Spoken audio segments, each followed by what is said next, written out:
Christmas here on the Morning Drive. Thanks for joining us this Thursday morning. It is now about 11 minutes after 8 o'clock. Thanks for having us on. We are going live on Facebook right now with Mr. Ismail Gafoor, Executive Chairman of Propnex in Real Talk Real Estate.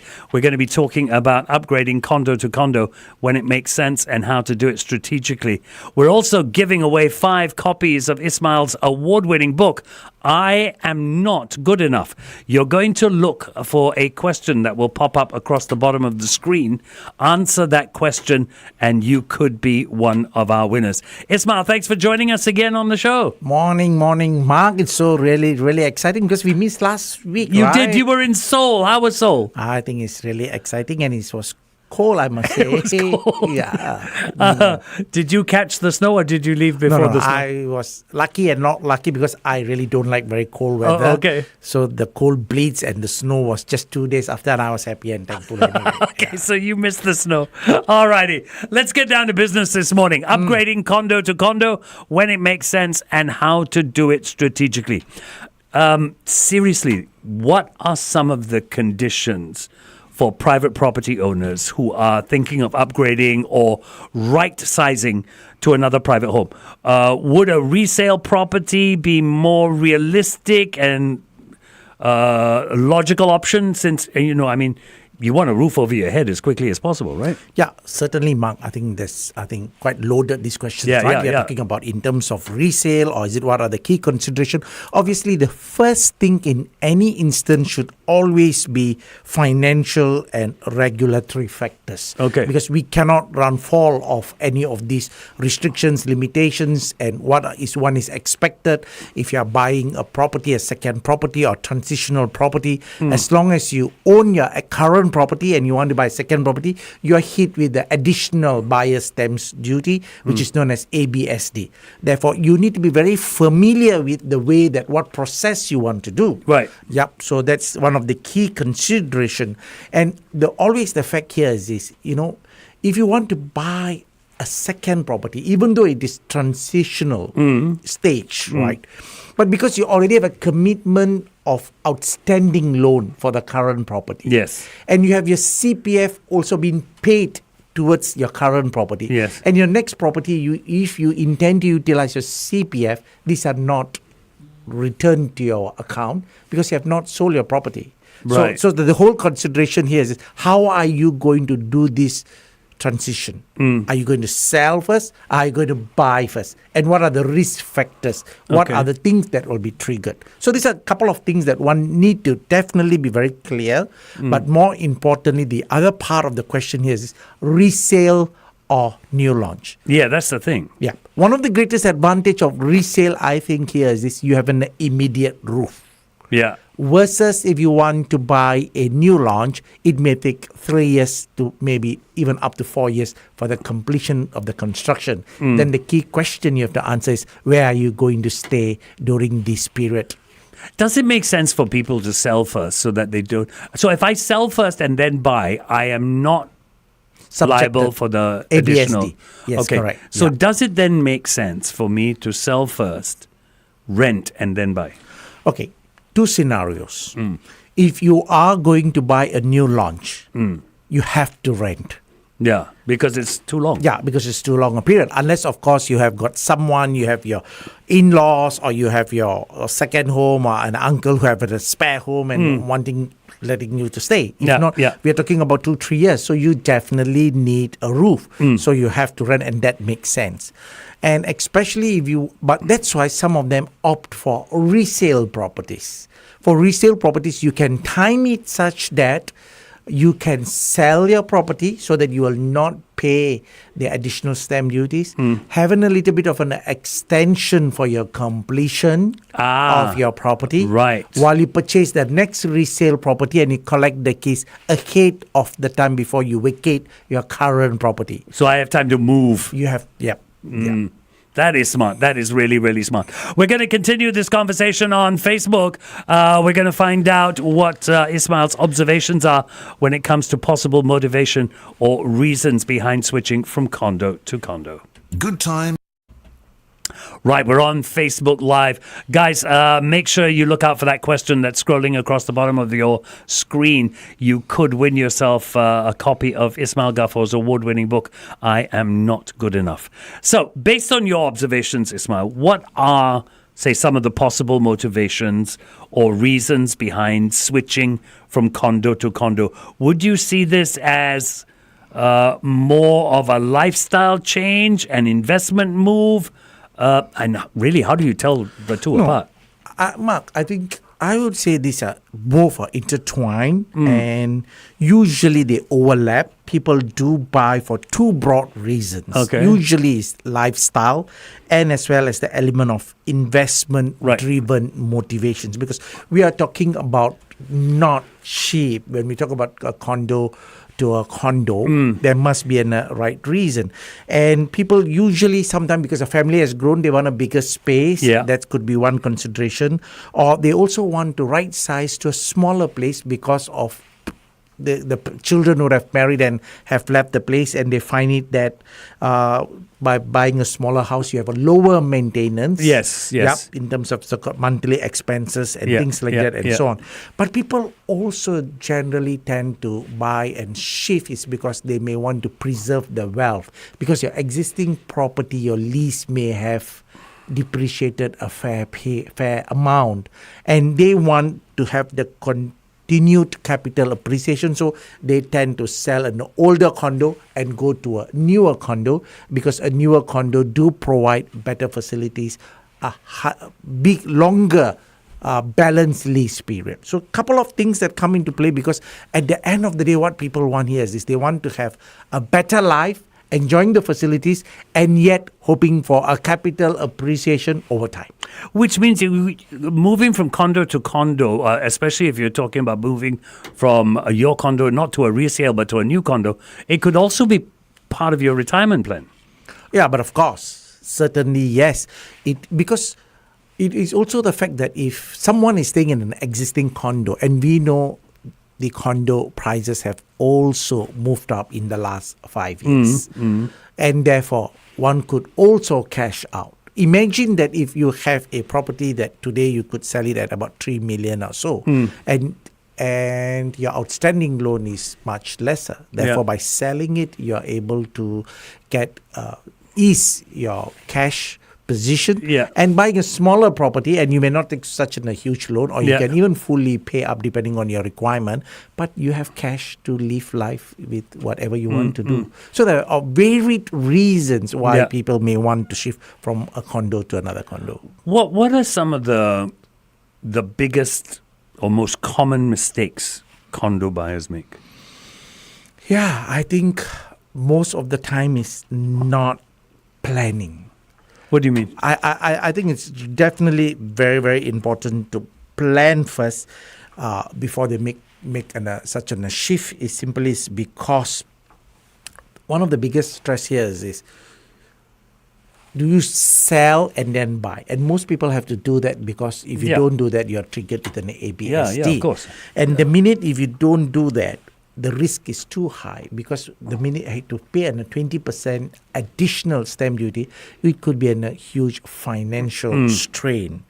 And the minute people tend to be too emotional in their next purchase, one tend to overstretch their budget.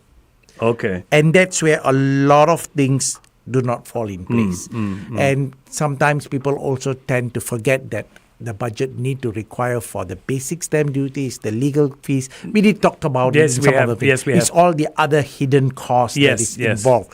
And especially if you buy a resale property, there are renovations involved at times, because it could have been not to your expectations. Somebody would have stayed there for 10, 15 years ago.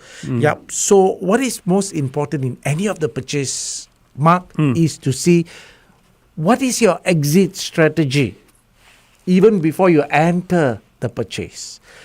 You see, we always want to buy because we think that this will be my last property, but it never happens. It never is. Yeah, it never is, right. So that being the case, when you want to exit, say 5 years, 10 years down the road, do you think there will be right potential buyers? Is this property in the right locations? So that's why I always say, put a check on your emotion. look at the positive attributes of the property, that it suits your needs and objective, but always think of a little bit more long term when you want to exit. Do you think there will be people who will also be interested in a similar property? That's interesting that you brought up location. This is something I have never understood about Singapore. We are 26 miles by don't know how many miles. It's such a small island. Isn't everything in the right location? Oh, okay. Because we are so small. Yeah. And yet, no. Pricing just varies so much depending on where you are in Singapore. Yeah. I think you are right, Mark. People, if you go and ask some property gurus, not only from Singapore, from worldwide, they will say, in any property, what is the three most important thing? They say location, and location. And that's exactly your question. In Singapore, it's so small. What are you talking about location? But it matters hugely. Really? Right? It definitely matters. I mean, a location within an estate. We don't even talk about location between Orchard and Tampines. Okay. I mean, that at least we can say one is in the cost central region and one is in the outlying area. You won't say outlying, it's a matured area outside the central region. That's the right term to say that. Okay. But even if you take just at Tampines, do you have a unit or development that is with mixed development? That means you come down. Okay, there's an MRT right below, and there's mixed development means you also have a commercial components within your development, like Parktown. So there's a multiple of locations within Tampines, but the locality of that, you have a commercial component, you just need to come down, and you go there, straight away it's connected to the MRT, versus in Tampines, another development that is 3 bus stops away. Wow, we are that spoiled. Are you calling it a spoiled? 3 bus stops. Yeah, but that's a privilege, right? But I guess. When you wake up every day and you're rushing to work, Yeah. imagine if you have to commute every day to wait at a bus stop for 5 minutes and it take another 10 minutes, 20 minutes through, and for 40 minutes a day times by the multiple times you go to work, and you have a better life. This is true. It's true. You're absolutely right. Because I always find it, small little island. Why this? But it makes sense. I think beyond that convenience, I think the other aspect of such locations' positive attributes means a better capital appreciation. Yeah. Your rental yield seems to be better. Yeah. And it is also, and this another thing here is this schools. In Singapore, schools are a priority. A premium. A good premium school enhance the value of the property. Yeah. Hugely. Have you seen that in other parts of the world where things like schools and public transport actually affect the price of property? Generally, yes, because people want convenience. Yeah. But in our instance, we have got policies like within 2 kilometers of a school. Then you have a better admission criteria. Yeah. So it enhances that school's issue. Okay. We are going to go back onto radio in just a moment. And we're going to continue this conversation. It is really very, very interesting this morning. That's Joe Jackson and Stepping Out here on The Morning Drive. We are live with Mr. Ismail Gafoor, who is the executive chairman of Propnex on Real Talk Real Estate. And we're talking about shifting condo to condo. With the rising costs, Ismail, shifting condo to condo, upgrading moves, do they make financial sense? Okay. You have to look at it from a mid and a long term. Okay. And most important here is why people do want to shift from condo to condo. Even though, Mark, today's topic we're talking about condo to condo, a lot of things that we discuss is also applicable for anyone from an HDB to a condo or first person who don't have a condo, because the limitations, the constraints are all applicable. So we do need to be very specific. To a condo to condo. Then the question here is does it even make sense? Upgrading moves, does it make a financial sense? I always say this. If someone who's staying either be it in a public housing or even in a condo, based on today's topic, and the current condominium, the value of the property is, let's say, 1.5 million, and it is already aged 25 years. Therefore, Okay. the balance lease is 75 years. And if you choose to continue to stay for another 20 years, your balance lease is going to go down to 55 years. Yeah. Will that property be a good asset, or could it even become a liability because of a depreciating lease and it become much older in terms of maintenance? Therefore, the mere fact I said there is only 1.5 million and you're assuming you have paid up the bulk of the loan, and if you can cash out and if you buy a newer property, not necessarily brand new, you can buy another resale if you do not want to wait the transition, but something that is less than 10 years old. Okay. And then you may buy it at about 2 million. What you're trying to do here is this: you're preserving the future value of the property, because one that you buy has a much longer lease. Another, if you want to retire, you want to right size, you could still unlock a better capital appreciation. That's the first point. The second point here is the newer property tend to appreciate better in terms of price. Okay, we'll keep this conversation going. We're going back onto Facebook. There's still so much more to talk about when it comes to this shifting from one property to another. So keep it right here. We'll go back onto Facebook. We're on Facebook Live with Ismail Gafoor, the Executive Chairman of PropNext, Real Talk, Real Estate. We are talking about whether it does make financial sense. The process, how should one go about the process of selling an old condo? Wait, before I get to that, here's the question I wanted to ask. So I've got a condo. Ideally, how long should I hold on to it before I sell it? Okay, there's obviously, because right now we're talking about sellers. I'm talking about making money. Okay. Making the most out of it. How long should I hold it? I would say anyone who buy any form of a private property, one should hold 5 years and beyond, in my view. Okay. Why do I give this timeline as 5 years and beyond? First and foremost, if you buy any property and sell within 3 years, you're subjected to seller's stamp duty. There's a duty that you pay if you dispose after buying a property within the first year, second year, or third year, based on the selling prices. So it really doesn't make sense. Right. And in any property, it appreciate, let's say, even if you say annually, say it's appreciate 4 to 5 or 6%, it take a period of time for the capital appreciations as well. Okay. So anything beyond 5 years, it makes sense based on your needs, and that is the right thing to do.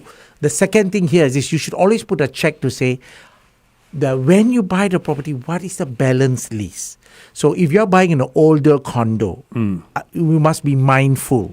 If you're buying one that balance only have got, let's say, 70-year lease, I would suggest you don't stay more than 10 years, because so that you can allow the next buyer to enjoy a substantial balance lease so that it does not appreciate hugely. Can you imagine, Mark, you buy a property that is already balanced on a 65-year lease and you stay there for 15 years and then you want to sell to someone with 49 years, I think the person is not going to pay a good price. Yeah, he's not. Yeah, that is true. So how old is too old? Okay. There are some limitations and restrictions on the amount of CPF you can use once the lease of a property drops below 60 years. Oh. You can still use your CPF, but the amount, the percentages, there's certain formulas that is restrictive. Okay. And the minute the property, can you imagine if it is not well managed or maintained, especially if it's a private condo that could not necessarily be lost even 30 years, things may not be at it in good conditions. So your upkeep and maintenance may be a costly affair. Right. So these are some of the considerations that people have to be very careful about. What about the process of selling older condos? How far ahead of time should I begin the process? 6 months, 4 months, 3 months? One of the key thing here is this. Most importantly, I would suggest, Mark, to anyone who want to decide on this journey, must understand the objective. Why you want to do it. If not, if you're very emotionally, because people are saying that everybody's queuing up at the new show flat and whatever it is, if you don't know the actual objective and the reasons, then you are likely to go towards an emotional slide, and that's risky. I would suggest the process should be 6 months is reasonable. in the sense that once you understood what do you want, you definitely have to speak to a banker to find, first and foremost, what is your outstanding loan? How much can you free up? What is the value of the current property? And a professional salesperson can give you free reports on these things so that you know your start state. If you're selling from a condo to another condo. Then as part of the planning, if you appoint an agent to market a place, in this market, depending on your development, it could take anything between 2 to 4 months. Usually about 3 months to find a decent buyer. Because now we already said the whole process is you don't want to commit emotionally to buying without disposing your property, and your CPF is stuck with this property, and you trigger an additional stamp duty. So all these things are going to be a problem. So I would suggest that's why you must be so crystal clear of the budget that you can afford for the next property. Then eventually, if you sell your property, you can narrow down your purchase requirement because you're clear again with your objective. Quickly purchase one and ask for an extension from your existing buyer so that you can transit to the new home without being homeless. Yeah, so you're not going out and renting some other place. Yeah, so there's a huge amount of planning that required. What do you say to owners who are looking to sell their current condo? Naturally, I mean, many are going to hope to get a higher price. What are the possible pitfalls? How flexible should they be about asking price? Because, everybody wants to start way up there, right? Yeah. I mean, it's a very fair question and it's a fair expectations. All sellers want the highest price and all buyers want the lowest price. Yep. That's the psychology, right? But I think what is most important here is this. No buyer is going to pay the highest price. No buyer. If I'm the buyer, I'm not going to pay the highest price just to make you happy, Mark. You cannot, right? Yeah. But no seller is going to sell to me for the lowest price just to make me. So what will eventually happen is a fair market price. Okay. Yeah. So the pitfall here is this. Usually, sometimes sellers tend to overprice at the start. So when you overprice, one of the biggest pitfall here is this. Your property becomes a benchmark for all other buyers to go and see, to say that, you see, this owner is asking so high, so unreasonable, and actually you facilitate the other houses within the development which are rightly priced to be sold. Oh. So you see, no buyer will just look at one house in a development. He will see 4 houses. Because you overprice it, and then the conclusion, the buyer say, people are asking so so you are helping others to sell, but not your own property. You are going to be busy. You're overexposing your property. And over time, when you start to bring down the price, people tend to say, I saw the property. They ask. Then they tend to think, now you become desperate. And now I'm going to wait to see how low you take it. Yeah. You see? So that's why it's always important to price right. I would give it a bit of a gauge. If you put the property fair market price, you will have more viewers. Yeah. If you put anything above 5 to 8% above the market, you will still have some viewers. People think that I can negotiate. Yeah. The minute you put 10 to 15% above, assuming the property is 2 million and you say I want 2.3 million, you almost will have no viewings. Wow. And the minute you put 20% and above, people think you are just trying to be not serious at all. Yeah, you're not serious. And people don't come. Oh, wow. Yeah. So that's why pricing is a strategy. And you cannot underprice it too, because nobody should sell lower. Yeah. So you need a person or an agent or professional, or even if you have that skill sets, fine. I'm not really trying to say. You must do enough research to understand what is the latest transacted price. And I'm talking about latest, not 2 months ago, yesterday and last week. Oh, wow. Okay. And one of the advantage we have, and we can give that free report to any of our salespeople, because Propnex do have 13,000 agents, we got 60% market share, right? We got some data that even it is not available in many other things, because when a salesperson did a transaction Saturday or yesterday, and it goes, and if you can get to know, the neighbor are asking this price and this was sold last week, then you can price it right. Then explain to me how, with this idea of you price too high, no one's going to come and see, blah blah blah blah blah. Getting away from condos, I just want to go to HDB for a minute. How do these HDB places sell for 1.5, 1.6 million? How? Yeah, because Isn't that out of the market? no, it is not, because there are other transactions that in that similar estate people have paid, because there's a demand. Because the last transaction that sold at 1.4 million, there wasn't one buyer. There were easily probably 8, 9, 10 buyers who were bidding to get that particular unit. Oh. A successful one paid that, and there were 8 others or 5 others who lost out, and we know they are prepared to pay for the next right unit within that development, and they will come back again. Wow. So it really is demand. is demand for the right property at the right location. Usually Again, such location. high price. First is location attribute. Second thing, they tend to be new. They are just MOP to 5 years or so. They still have a fresh lease of balance 90 over years. Yeah. And then, as you said, the right location. People are prepared to pay. Wow. There have been so many rounds of cooling measures in Singapore. The ABSD, the TDSR have been effective in restraining the market. In your opinion, how have cooling measures reshaped upgrading and purchase decisions? Has it changed? I think it is one of the best things that has helped Singaporeans and the Singapore's real estate market to remain resilient. And thanks to the government, because if you realize, Mark, in the past, real estate property prices can be more volatile. During the Asian financial crisis, property prices dropped by more than 20%. Yeah. So did during the Lehman crisis in 2008. Property prices dropped by 25% within 4 quarters. So it is a huge risk. And one of the key reasons why property prices tend to drop sometimes 40%, 25% is because there were many speculators in the market in the past. People who do not have the true credit ability entered the market, pay a deposit, flip the option, and make quick money. Okay. Yeah.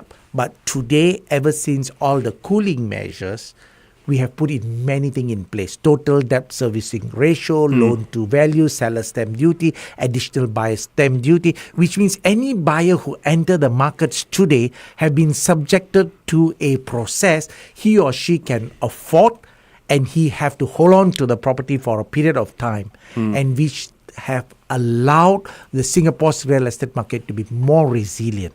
And that's why I will say, even during the COVID, such a global crisis, Singapore property prices only went down by 1%. While during the SARS in 2003, it went down by 20%. I remember you mentioning this. Yeah.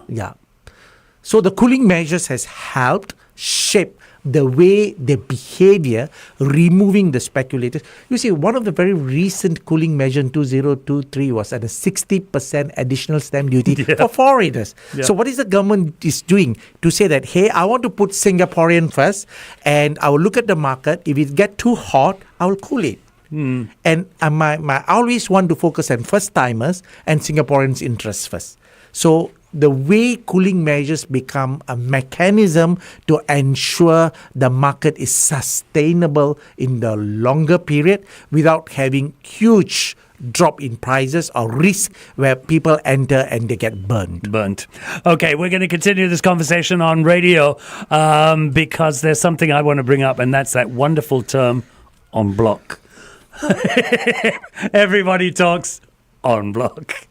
Music that's built to last. The Morning Drive on 1FM 91.3. We are talking to Mr. Ismail Gafoor, Executive Chairman of Propnex. And here we go. This is the question. We've got time for 2 more questions, and then we'll be done. What would you say to prospective buyers who may be thinking about buying a resale condo with potential en bloc opportunities? The first question here is this: how did you realize there's en bloc Yeah. opportunity or potential? Because it's a huge risk, Mark, I must say. Yeah. Yes, people have made a windfall from en bloc in the past.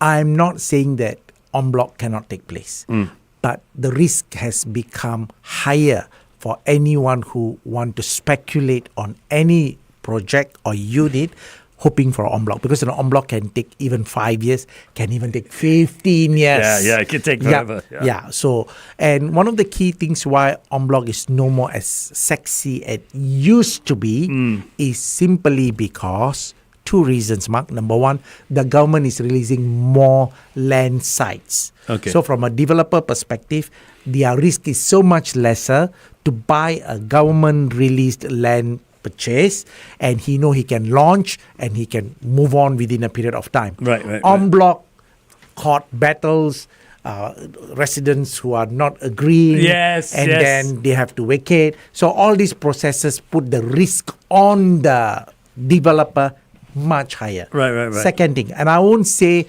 the owners are unreasonable. I respect the owners. Today, most of the people who want to go to an en bloc, usually they will, you see, if somebody sell a property by 1-to-1 on a private treaty 2 million, there's no motivation if you cannot sell 2.5 million, at least 500,000, 20% more to an en bloc. But the issue here is today the replacement home have gone up so high. Therefore, all the owners, and I don't blame them at all, they want a higher price. If not, they cannot find a suitable, similar size house. True. So when their expectation goes up and the developer realize, if I pay to their expectation, how am I going to sell much higher? Yeah. So there is a mismatch of expectation, and that's why en bloc is not happening hugely in these couple of years. So it's a risky business.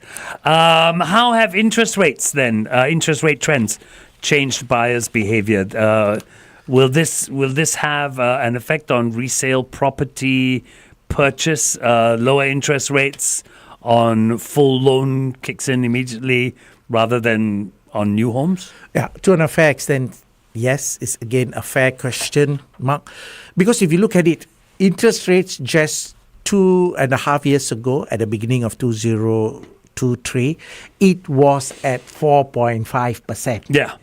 And I just happened to see a buyer who was just walking down the lift yesterday. He left the lawyer's office and he said he locked in for 2 years fixed at 1.4%.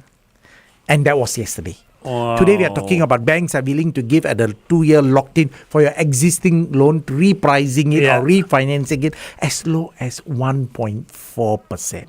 That's a huge amount of savings. Yeah. And that's why the resale market does well whenever the interest rates drop.